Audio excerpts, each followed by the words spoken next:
Hey guys, नमस्ते, आदाब, सत श्री अकाल। कैसे हैं आपके हालचाल? मैं हूँ खुशी।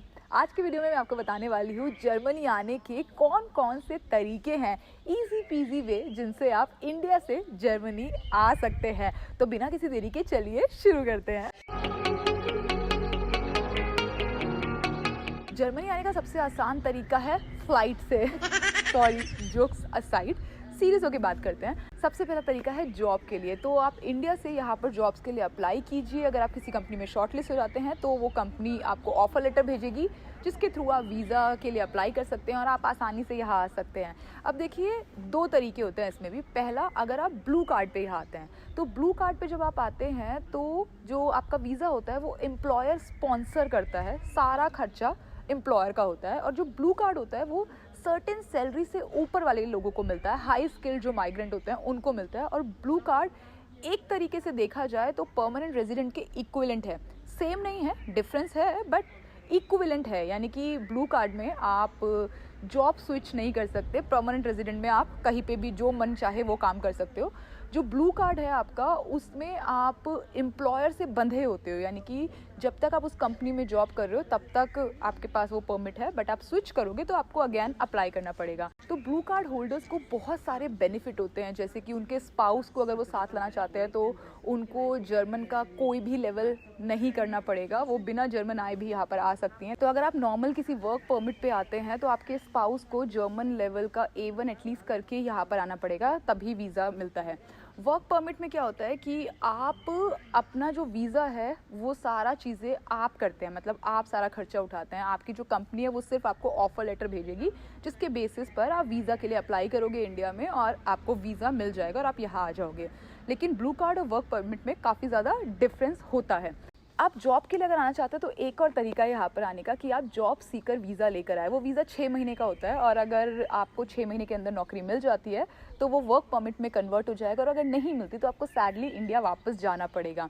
अब जॉब सीकर वीज़ा अगर लेकर आप आते हैं तो उस पूरे वीज़ा का जो कॉस्ट है वो आपको खुद बेयर करना पड़ेगा, और आपको अपने अकाउंट में, एक ब्लॉक्ड अकाउंट में एक अमाउंट दिखाना पड़ेगा, सर्टेन अमाउंट, जिससे ये प्रूव हो जाए कि आप जब यहाँ पर आएंगे तो आप अपना टेक केयर कर सकते हैं। आपके पास रहने को जगह होगी, खाने को खाना होगा, मीन्स आप अपना ध्यान रख सकते हो, उतना पैसा आपके अकाउंट में होना चाहिए। तो वो खर्चा आपको उठाना पड़ेगा अगर आप जॉब सीकर वीज़ा लेकर यहाँ पर आते हैं।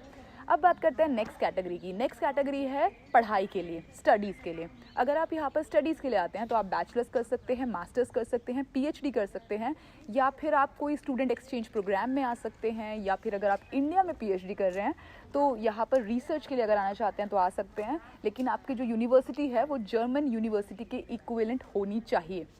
सबसे पहले बात करते हैं बैचलर्स की। तो अगर आप यहाँ पर बैचलर्स के लिए आना चाहते हैं तो आपके पास जर्मन लैंग्वेज का मिनिमम B1 होना चाहिए, क्योंकि यहाँ पर जितने भी बैचलर्स के प्रोग्राम हैं वो ज़्यादातर जर्मन लैंग्वेज में ही है। इंग्लिश में वो ऑलमोस्ट ना के बराबर है।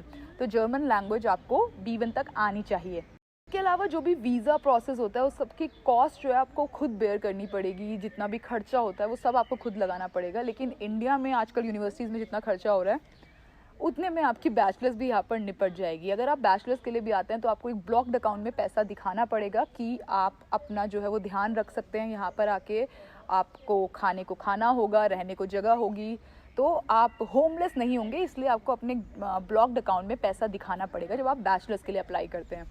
अब बात करते हैं मास्टर्स की। तो अगर आप मास्टर्स करते हैं तो जर्मन आना ज़रूरी नहीं है, लेकिन अगर आती होगी तो एक प्लस पॉइंट हो जाएगा। बट बिना जर्मन आए भी यहाँ पे बहुत सारे कोर्सेज़ हैं जो इंग्लिश में हैं, तो आप बहुत सारे कोर्सेज़ के लिए अप्लाई कर सकते हैं यहाँ पर। मास्टर्स ना यहाँ पर फ्री है, ज़्यादातर यूनिवर्सिटी में फ्री है। प्राइवेट यूनिवर्सिटी में थोड़ी फ़ीस है, लेकिन ज़्यादातर यूनिवर्सिटी में फ्री है। लेकिन यहाँ पर आपका रहने का खर्चा, खाने का खर्चा, इस सब को दिखाने के लिए आपको अगेन ब्लॉक्ड अकाउंट में थोड़ा पैसा दिखाना पड़ेगा। लेकिन मास्टर्स में आपको स्कॉलरशिप भी मिल सकती है, तो आप अप्लाई कीजिए, और अगर आपको स्कॉलरशिप मिल जाएगी तो आपका सब कुछ पेड होगा, रहना, खाना, पीना सब कुछ पेड होगा, और ऊपर से आपको एक्स्ट्रा पैसे भी मिलेंगे, लाइक स्टाइपेंड काइंड ऑफ। ठीक है। तो अब तीसरी जो कैटेगरी है वो है PhD। अगर आप PhD के लिए आते हैं तो अगर आप PhD में सेलेक्ट हो जाते हैं, यहाँ पर बहुत सारे प्रोग्राम्स आते हैं, आप अप्लाई कीजिए, और अगर आप सेलेक्ट हो जाते हैं, आप जो भी प्रोफेसर आपको पसंद है, जो भी यूनिवर्सिटी आप देख लीजिए, तो आप PhD प्रोग्राम्स में अप्लाई कीजिए। पीएचडी में अगर आप सेलेक्ट हो जाते हो तो आपका सब कुछ फ्री हो जाएगा, आपका रहना खाना, मतलब आपको स्टाइपेंड मिलेगा। तो आपको अपनी तरफ से कोई पैसे लगाने की ज़रूरत नहीं है, बल्कि यहाँ की गवर्नमेंट आपको पैसे देगी, क्योंकि आप जब यहाँ से पीएचडी करते हैं, रिसर्च करते हैं, तो आप उनकी इकोनॉमी में कंट्रीब्यूट कर रहे हैं। तो इसलिए ये लोग आपको स्टाइपेंड देते हैं या सैलरी देते हैं, जिससे आपका अच्छा खासा खर्चा भी निकल जाता है और ऊपर से आप सेविंग्स भी कर सकते हैं। पीएचडी जॉब के इक्विवेलेंट होती है, मतलब अगर आप पीएचडी करते हैं तो वो जितने टाइम आपने पीएचडी करी है वो आपका एक्सपीरियंस में काउंट होगा, जॉब एक्सपीरियंस में। तो पीएचडी यहाँ से करने का बहुत ज़्यादा फ़ायदा है और बहुत ज़्यादा वैल्यू है यहाँ की पीएचडी की। ये बात रही जॉब की और पढ़ाई की, लेकिन अगर आप आना चाहते हो यहाँ पर घूमने तो यहाँ पर आप आके टूरिस्ट वीज़ा ले सकते हो और यहाँ पर घूम सकते हो। अभी थोड़ा रेस्ट्रिक्शन है कोविड की वजह से, लेकिन ये भी एक तरीका है जर्मनी आने का। नेक्स्ट तरीका है फैमिली रीयूनियन का। अगर यहाँ पर आपका स्पाउस वर्किंग है तो आप इंडिया से अपने स्पाउस को बुला सकते हैं और यहाँ पर आके उन्हें वर्क परमिट मिल जाएगा और वो यहाँ पर जॉब करने के लिए भी एलिजिबल होंगे। तो उसके अलावा अगर आपके बच्चे हैं, अगर 18 साल से नीचे हैं तो आप उन्हें भी इंडिया से बुला सकते हैं। अगर 18 साल से ऊपर है तो वो सिर्फ आपको विज़िट करने आ सकते हैं, आपके साथ परमानेंट रहने के लिए नहीं आ सकते। और अगर आप चाहते हो कि आपका बच्चा 18 साल से ऊपर है लेकिन परमानेंट आके आपके साथ रहे, तो आपको बहुत सारी चीज़ों के प्रूफ देने पड़ेंगे, जैसे कि वो खुद की ध्यान नहीं रख सकता और उनका केयर करने के लिए आपका होना ज़रूरी है। ऐसे कुछ चीज़ों के प्रूफ देने पड़ेंगे, तब आप ला सकते हैं यहाँ पर। इसके अलावा स्पाउस या बच्चों के अलावा अगर कोई रिलेटिव को लाना चाहते हैं, जैसे पेरेंट्स हो गए या कज़न्स हो गए, भाई बहन हो गए, किसी को भी अगर आप लाना चाहते हैं यहाँ पर, तो वो मैक्सिमम 90 डेज़ के लिए ही आपको विज़िट कर सकते हैं और with in the time period of 6 month. लेकिन अगर 90 डेज़ हो जाता है तो उन्हें वापस जाना पड़ेगा और दोबारा आने के लिए फिर से अप्लाई करना पड़ेगा। तो ये तो थे फैमिली रीयूनियन के तरीके। नेक्स्ट तरीका जो है वो है एयू पेयर का। एयू पेयर मतलब नैनी। आप अगर यहाँ पर एक फैमिली है, जर्मन फैमिली, और उनके बच्चों की देखभाल के लिए उन्हें कोई चाहिए इंडिया से, तो आप एयू पेयर वीज़ा पे आ सकती हैं यहाँ पर। और यहाँ की जो जर्मन फैमिली है वो आपको वीज़ा के सारे पेपर्स पहुंचाएगी और आप उनसे अप्लाई करोगे और बहुत इजीली आ सकते हो। लेकिन उसके लिए पहला आप सिंगल होने चाहिए, दूसरा आपके कोई बच्चे नहीं होने चाहिए, और तीसरा आपकी उम्र 18 से 27 साल के बीच होनी चाहिए।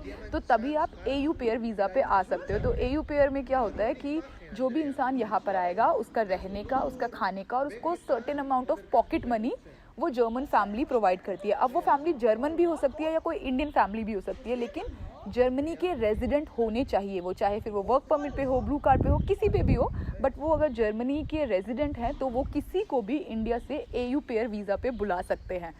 नेक्स्ट कैटेगरी है अगर आप यहाँ पर आना चाहते हैं बिजनेस करने के लिए। देखिए, यहाँ पर बिजनेस करने के लिए आना थोड़ा मुश्किल है। आपको प्रॉपर प्लान दिखाना पड़ेगा, अपना आइडिया दिखाना पड़ेगा गवर्नमेंट को, क्योंकि उनको ये कंफर्म होना चाहिए कि जो आप बिज़नेस आइडिया लेकर आए हो वो उनकी इकोनॉमी में सपोर्ट करेगा। वो तभी आपको अलाउ करेंगे यहाँ पर आने के लिए। बिज़नेस वीज़ा पे आना रिलेटिवली थोड़ा मुश्किल होता है। आप पहले नौकरी के लिए आएंगे, उसके कन्वर्ट होके वो परमानेंट रेजिडेंट बन जाओगे, फिर आप बिज़नेस करो, वो ईजी है। लेकिन फर्स्ट टाइम में आप बिज़नेस वीज़ा पे आओ, वो थोड़ा डिफ़िकल्ट है। लेकिन अगर आपका आइडिया अच्छा है, आपका बिज़नेस प्रपोजल अच्छा है, तो फिर ये चीज़ें बहुत आसान हो जाती है और आप बहुत आसानी से यहाँ आ सकते हो। बहुत सारी कंट्री में परमानेंट रेजिडेंस आप इंडिया से लेकर चले जाते हो थोड़े से पैसे देके, लेकिन वो जर्मनी में नहीं होता। जर्मनी में इंडिया से पैसे देके कोई डायरेक्ट पीआर नहीं ले सकता। बहुत सारी कंट्रीज़ में ऐसा होता है, जैसे ऑस्ट्रेलिया हो गया, कनाडा हो गया, लेकिन जर्मनी में ऐसा नहीं होता। आपको परमानेंट रेजिडेंस लेने के लिए आप बहुत सारा क्राइटेरिया उससे गुजरना पड़ता है। वो वीडियो मैं फिर कभी बनाऊंगी कि क्या प्रोसेस है परमानेंट रेजिडेंस लेने का। लेकिन ये तो कुछ तरीके थे जिनके थ्रू आप जर्मनी में आ सकते हो। तो ये कुछ तरीके थे जिनके ज़रिए आप जर्मनी आ सकते हैं इंडिया से। अगर आप कुछ और जानना चाहते हैं तो प्लीज़ कमेंट सेक्शन में आके ज़रूर बताइए। और अगर ये वीडियो आपको हेल्पफुल लगी हो तो प्लीज़ इसे लाइक करना, सबके साथ शेयर करना और चैनल को सब्सक्राइब कर दो यार। आपसे मिलते हैं अगले वीडियो में। तब तक खुश रहिए, मुस्कुराते रहिए, खुशियाँ फैलाते रहिए। चाओ।